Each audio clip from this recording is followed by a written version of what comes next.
Welcome back. It's Tim and Julie Harris, and this is your favorite daily real estate coaching and training podcast. And we have a fantastic show for you today. And again, this show is motivated by a lot of you asking us to provide for you a blueprint, an exact roadmap to go from wherever you are to earning at least $1 million net commission per year.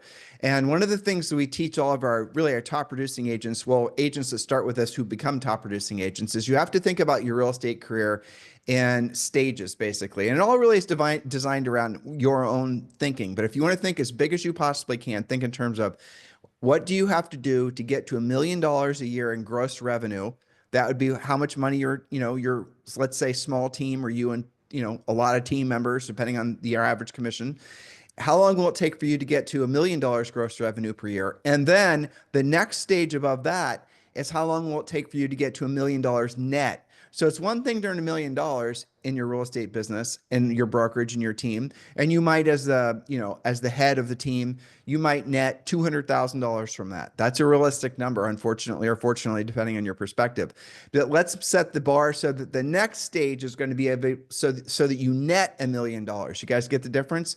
So this is thinking big, and hopefully we're going to be giving a lot of you guys motivation and a blueprint and a roadmap to really get to the highest levels of your profession through real estate sales. So Julie, without any further delay, let's jump right in. Yes, well, this is the proven path. And of course, this is the podcast. So we're not going to give you all of the nitty gritty detail. This is just to get your mind working. The proven path to seven-figure success for agents and brokers and team leaders, as you mentioned. Whether that's your first $1 million year or your next $1 million year, you're going to want to deploy not just one or two of these points, but all of them. So part one, and this will be a two-part series. And Tim, did we tell them how to get the notes? Because there are quite a bit of notes. Yeah, there are. And this is, again, a 2-day show. So the notes are going to be available at harrisrealestatedaily.com.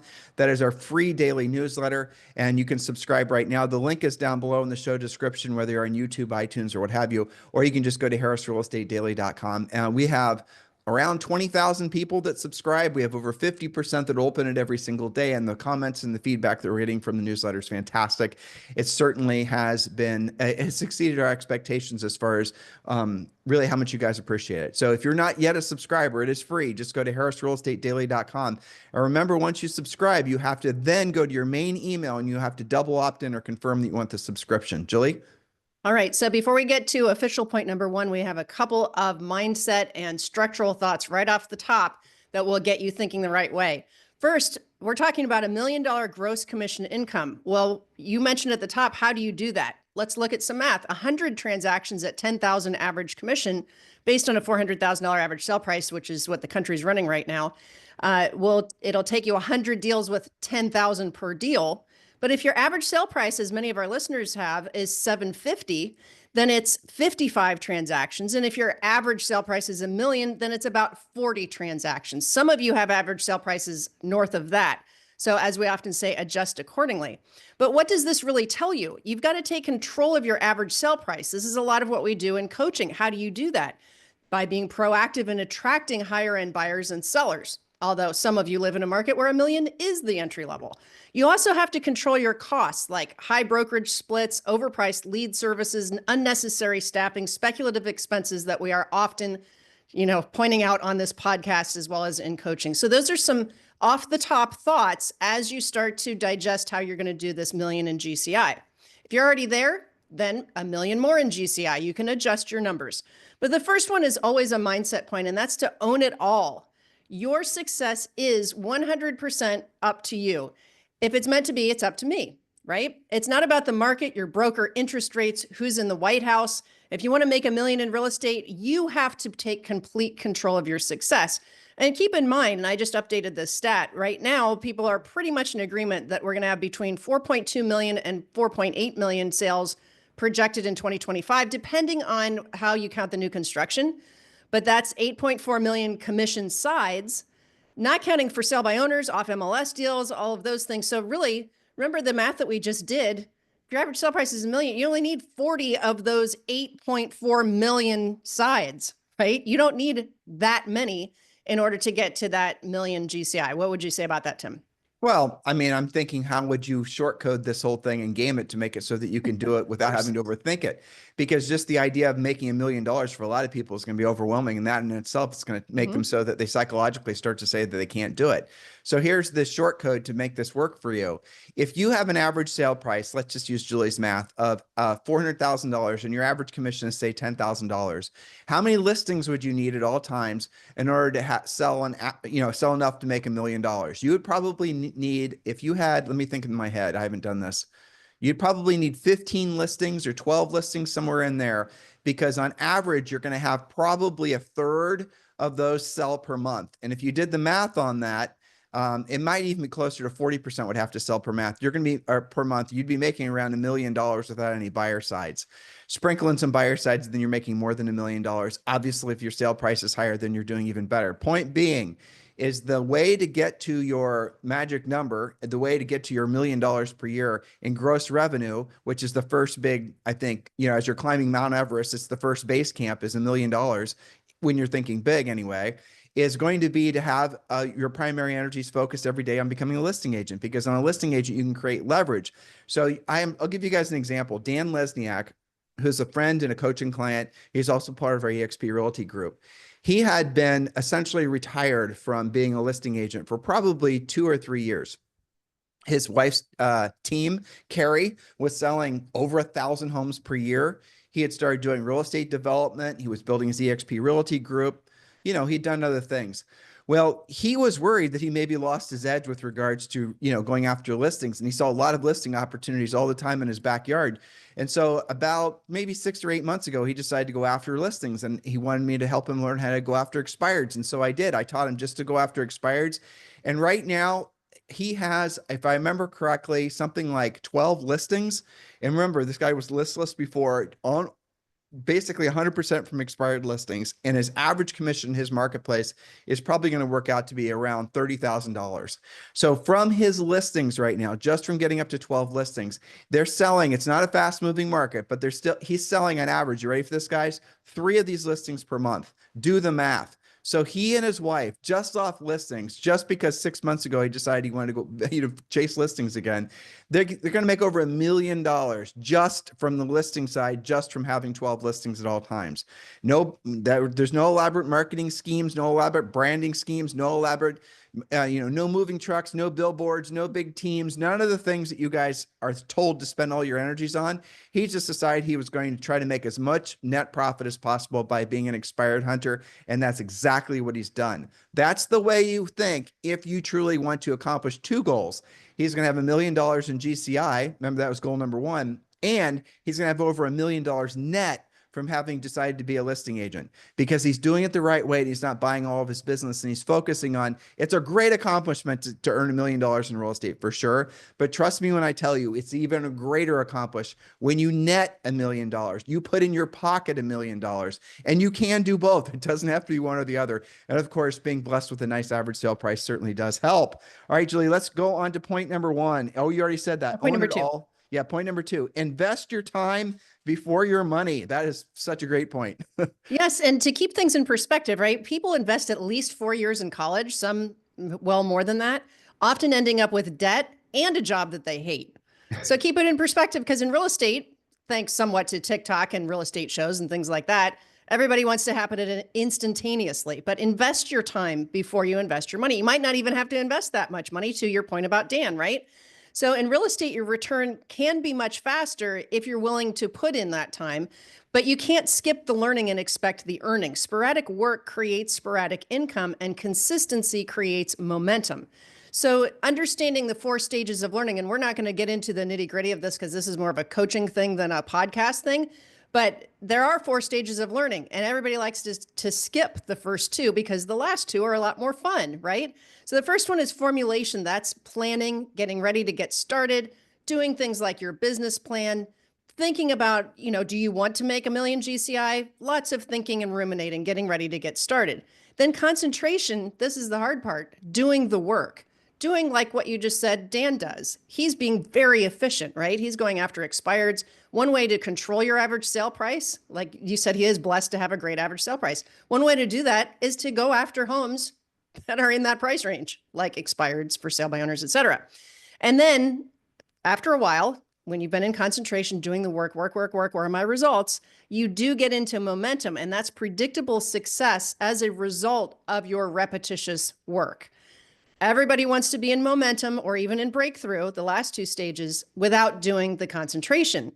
That's actually impossible. I don't think I can name a single coaching client that skipped the concentration part. Many have tried. Let me tell a story because this is a great place. I had a call the other day with a gal that was joining eXp Realty, and she was already, I would say she was on the newish side. Hadn't sold a lot of houses, and she was trying to choose her sponsor at eXp Realty. A sponsor's a really big deal. That really, a sponsor is kind of like, you know, I'll just put it this way. When you talk to people who are not having the ideal experience at eXp, it's almost always, from my own personal experience and feedback, hearing from, you know, what people wish they would have done differently. It always comes down to them wishing they would have chosen a sponsor that'd be more proactive in their success. And I respect that. Now, eXp introduced something really kind of neat called a co-sponsor thing, where co-sponsoring, you can actually have two sponsors. So I see the benefit of that because someone can have two sponsors. Leading to my story. So I get a call, I get a text the other day, and I pre-qualified her a little bit, and I, you know, wanted to give her a quick call. So I did. And she was trying to ask me if Julie and I would be her sponsor, and she wanted somebody else to be her co-sponsor. And the other person, and she said, well, here's what I'm thinking. This is her logic, not mine. She said, I know you guys are very proactive based, you know, you're focused on proactive lead generation. You're focused on teaching me skills. You're focused on helping me to learn how to become the best version of myself, a real estate agent, and really do the real work. Right now, this, I'm guessing, I don't know, but I'm guessing that she was a younger gal, maybe 20s or early 30s. And then the other person that she was wanting to be her co-sponsor, and if you're not in EXP or don't know what I'm talking about, just bear with me. The story's worth hearing. This other sponsor was all about marketing and branding and advertising, the whole thing. And so I asked this, I said, look, if you want both of us to be your sponsor, that's fine. I mean, Julie and I will be your primary sponsor and the other gal can be your co-sponsor. That's fine if you want to do it that way. But I said, what is it that you're trying to accomplish? And she said, well, obviously I want to sell houses. And I said, so explain to me how marketing, branding, and advertising and, you know, all that is going to help you sell houses. And she said, well, it's because the more people know me. She kind of was winging to get, you know, putting together an answer. There really wasn't an answer because really there is no answer, but she was doing an all right job. More people know me, the more people think of me, they're going to want to buy and sell real estate with me. And so if I do enough of it and I do enough of it at high quality, marketing, branding, advertising, social media, that maybe people will stumble across one of my videos or whatnot, and they'll want to call me and do business with me. That was in essence what it was. You know, I create a funnel, I use Go High Level, and I create a funnel, and then I funnel people through the system, and the system drips on them. And I have enough people in my funnel because they're all responding to my social media, and they're all, eventually some of them are going to raise their hand and want to do business with me. You guys have all heard this, right? This is, you know, none of this should be new because this type of thing has been around for like 30 years, and it's been around a lot in the last really 15 years. This seems to be what everyone thinks is the solution. So to lead generation. So I said to her, so your goal is to sell houses and make money? And she said, yes. And I said, well, why don't you, instead of doing all of that, or in addition to, if you choose to, but why don't you call the people who already have their hands in the air saying, yes, they want to sell their house? Why don't you just learn to do that and learn to do it really well? And if you then choose to still do the other stuff, well, you can, but you won't have to because you're going to be doing enough transactional volume and making enough money, helping enough people doing the stuff that we teach you. Maybe the other stuff isn't necessary. And besides, how long will it take for you to even generate one lead, let alone enough leads to make a living off doing the other stuff? And she didn't have answers to any of those questions. And by the way, there are no answers to those other questions because they're unanswerable, really. Whereas if you join with Julie and I, this is what I explained to her, as her primary sponsor, we are going to show her how to make money right away. That, at the end of the day, is really the job that you guys should be focused on. How do I help as many people as I can as fast as possible, right? That is really the bottom line. Not how do I become influential? How do I become famous? That, if you think, you have to make a decision. And this is what I told her. You have to make a decision in your business, in life in general, but in your business. Do you want to be rich and free, or do you want to be famous? You cannot choose both. Do you want to be rich and free, or do you want to be famous? And she did not know how to answer the question because she'd never thought of it like that. And I said it again. I said, so if being famous doesn't mean you're rich and free, and you have to choose between being rich and free and being famous, which has more appeal to you? And she had to think about it. And, you know, I had to go. So I don't know what her answer was. But the moral of the story is that all of you have to decide on that. In order for you to be successful long-term at anything, there are no shortcuts. There are no bunch of videos you can make. There are no ways you can skip right away to breakthrough. You have to do what you don't want to do when you don't want to do at the highest level. You have to do the other things that you have to do the things that other people aren't willing to do. And here's what I know. All of you know what I'm saying is true. Because if you've ever had anything in your life that was even remotely resembled success, and all of you have, maybe it was a while ago, but you have, you will remember that it didn't just happen for you. You had to put in the effort. Nothing in life is, nothing's changed. You still have to put in the effort. So anytime anybody's trying to sell to you anything that is designed to manipulate you by making you feel the importance of fame, and fame is just your innate desire to be recognized. And there's a great Charlie Munger quote that says, don't try to be famous, try to make your work or the results you get for other people famous. So I'll strongly suggest as you go through your, your journey as a real estate agent, you need to really be thinking about, what is my goal? Is my goal to help people and make money, or is my goal to be famous? Because oftentimes, especially now, those two goals will not be in alignment. Why? Because you have a limited amount of time, because you'll have a limited amount of money. If today you woke up and you felt great in the morning, hopefully you did, you maybe had 3 or 4 hours of real productive time that you could put forth to your real estate business, and then life gets in the way, the dog's sick or just all the things, right? Well, and if you put that time, this particular day, into doing a bunch of passive lead generation and social media and branding stuff, you lost the opportunity to get better at actually doing the real work of real estate and do the things that will actually put you in a position to help people and make money. You have to choose. You just do. You can't do both at the highest level. And if you choose right now, especially in this market, to get really good at expired listings with the direction the market's going, you're going to make so much money going into next year. It's not even funny. That is my hope for all of you, that you wake up and you stop being fooled into believing that there's shortcuts. You have to work to get to the highest levels of learning. And that is Julie's point. Julie, let's move on to point number 3. Master the 4 core tools of real estate. Yes, and there are many tools in real estate, but the most important ones start with scripts. Stop winging what you're saying. Some of you have decided that you're over your phone fear, and you will pick up the phone and you will talk to people, but it's what you're saying and how you're saying it that is causing you to not set the appointments that you otherwise would have. There are scripts for everything: lead generation, open houses, open house lead follow-up, normal lead follow-up, center of influence conversations, pre-qualifying scripts, and closing scripts, to name a few. We even have for rent by owner scripts, another great category of people who, guess what? You can easily get their phone number. Okay, so there's scripts. Then, of course, the pre-listing package that is powerful, personalized, and proven, not just the same thing that your broker gives to everybody in your brokerage. And we talk about the pre-listing package in one way or another on virtually every podcast because it is so critical to your success. It's not just about having one. It's having one that's personal, that has unique selling propositions that answer the question, what makes you so different? Why should I go with you? Versus any number of other agents, or even selling it on my own. By the way, yes. in Premier Coaching, and you guys can learn more about Premier Coaching just by going to premiercoaching.com. Scroll down that page on premiercoaching.com, and you'll see what our pre-listing pack looks like. It's our ethical real estate professional pre-listing pack. And if you want to, this is obviously the way forward for you guys. So what Premier Coaching is Premier Coaching is our A to Z complete coaching system, but it's also, it includes ethical real estate professional on level 13. You'll understand when you join, or you can join VIP and be an ethical real estate professional right away. But what I want you to realize is that Julie and I have put in decades to create a system for you that makes it so that you can stop looking for what to do. You can stop looking for scripts, looking for solutions to lead generation, looking for how to create your pre-listing pack, looking to all these things. You can stop wasting time searching, and you can just immediately put into place the things that we've created for you that have been proven to work in all market conditions and all interest rate environments and all parts of the country, even in the world. And you can start helping people and making money. Why waste time trying to create a solution that has not been proven to actually work? Use what we've created.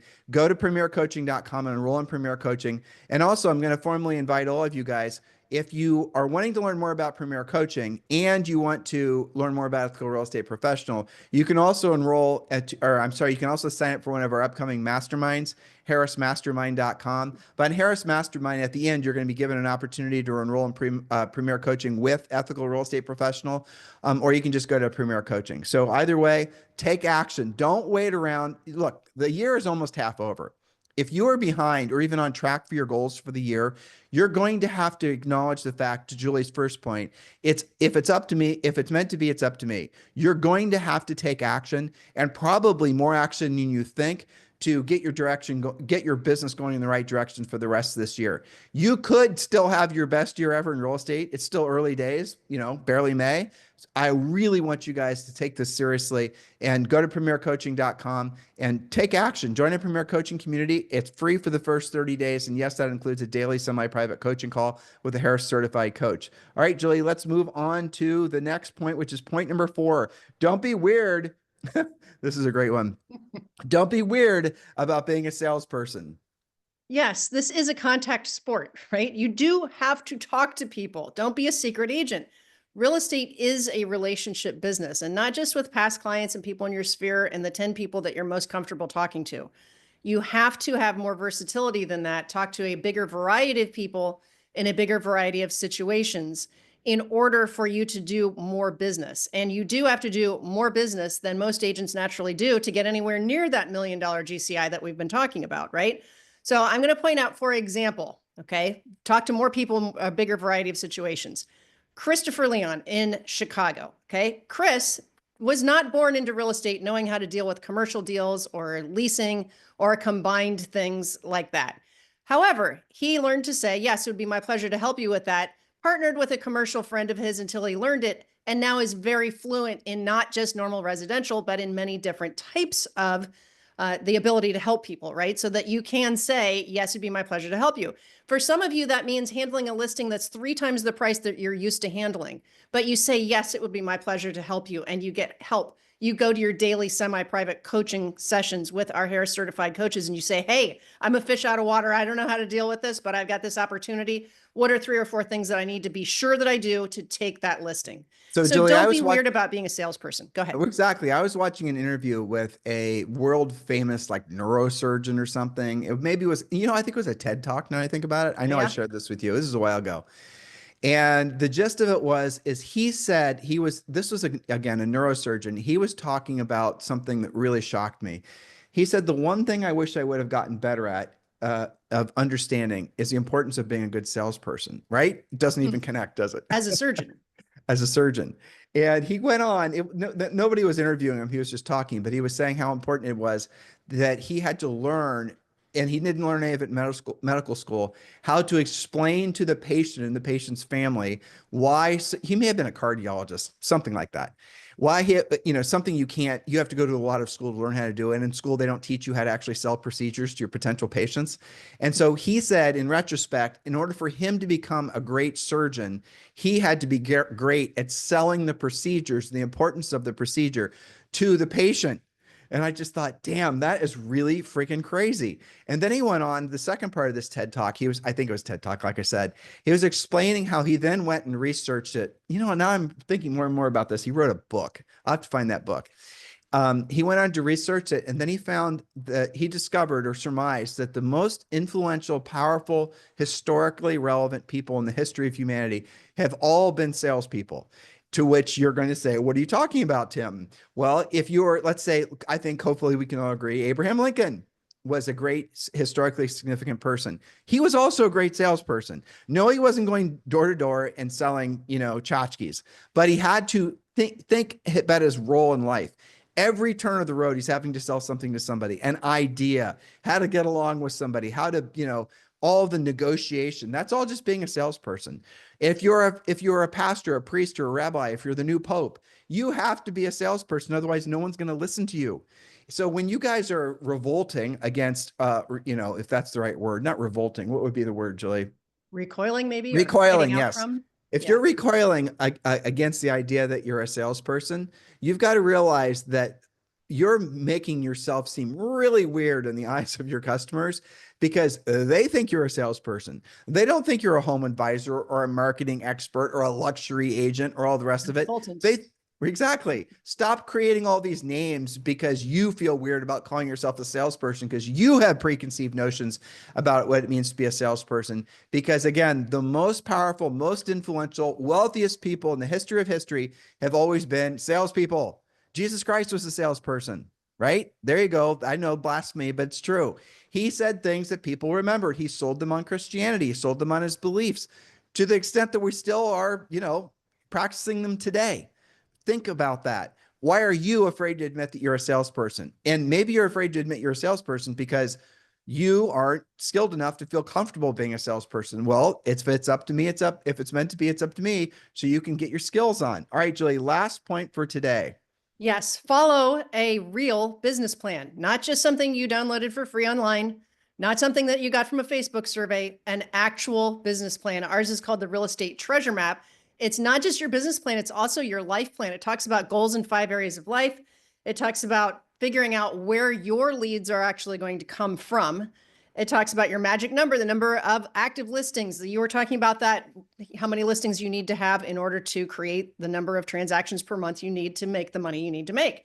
So how do you even figure that out? There are equations to do that, to demystify how we can work these numbers. Your ideal profit-driven schedule, which is the result of setting those goals forward and figuring out what your lead sources are. I was thinking, Tim, the previous point where you're talking about maybe people are weird about being a salesperson because they don't have the skill. I think that there is something to when you don't have the skill because you're not using scripts, because you're not pre-qualifying.